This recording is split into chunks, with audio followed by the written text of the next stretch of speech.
love of a father trying to support his ill child, you know. I only got into boxing because of my daughter that was born with spina bifida. She came from a lone place. She came very far, you know, from what doctors said that she would maybe never be able to do, like walk or have a natural childhood ability of learning. But she's amazing. Oh man, I'm so proud of my daughter. It allows me to continue to be strong in boxing, you know. It's like we feed off each other's strengths. Push, push, push, push. There you go. Get back in. There you go. Now they're my motivations to everything. That's why I say no man in the square ring is gonna be able to beat me, because I bring my children with me. You know, they're stuck in my heart. I've already promised them that, and I gotta keep my promise. It ain't nothing personal for no fighter in the industry. I want everyone to make money. I want everyone to be successful and have a great life. But when it comes to me, I bring something different. You're not just fighting me. You know, you fight me plus my children. You know, I can tell you this is going to be a great fight. You know, this is, like I said before, this is the biggest fight in the world right now. If you're a fan of boxing, you got something to be excited about, because you definitely got one champion in this sport. If not two, but mostly, you got one champion in this sport that's willing to prove to anybody that he is the best and willing to put whatever he got, whatever he owns on the line for it, whether it's my O, whether it's Sophia, my belt, my pride, whatever. I'm willing to put it all on the line for this very moment, this very night. It's one fight, you know. It means everything for me. You know, I don't think about the knockout as much as people would think I would. You know, I can't be in the ring and just think about knock him out, knock him out.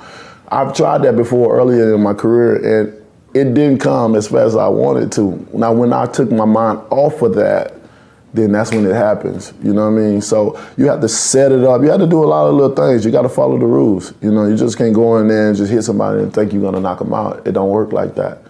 It definitely takes a science. It takes a skill to be able to do that. And I've mastered that, you know, especially the 1-2. I've mastered that.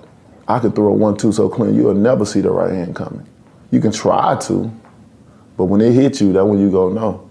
Or when you wake up and your people telling you it's over. And you're gonna be like, wait a minute, I ain't even hear the ref count. You were gone, man. You got knocked out. You're in that moment, that place in the ring, you're not a nice guy anymore. Not only do the person I am on the outside change, but the person on the inside, the feeling that I have in the inside, it changed too. What is it? Who is it? It's a feeling that I cannot describe. You know, I try to find words, I try to take my mind away and describe, even when we talk about the fight, I feel it. I feel them right now. Always been the type of person that felt like I'm supposed to be a boss. I'm supposed to be working for myself. I've always had that feeling, you know. Sometimes you get, you know, many people, I know many people to this day that haven't made it yet, but they're well on their way in what they're doing. And they have the same feeling. They feel like they don't, you know, you get that, it's a certain feeling you get, like you don't enjoy nothing that you're doing because you're working for someone else. It ain't like freedom. You know what I'm saying? Like you gotta buy by someone else's room, you putting money in someone else's pocket when you can put in your own. Like, I've always felt that way. I always feel like I should be my own boss. Olympics in 2008, you'd been criticised even though you won bronze. Some people said that you were wild and you weren't going to achieve in the pros. How much of that was an incentive to drive you? I mean, really all of it, you know. I come from a place where I've always heard different things. I've always heard what I can't do. I've always heard what I don't need to be doing. I need to be doing this instead of that.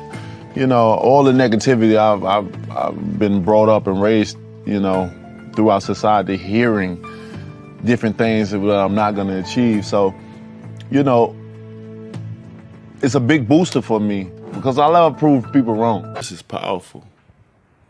This right here is very powerful. People don't understand it. They think I just talk crazy just to talk it, you know what I mean?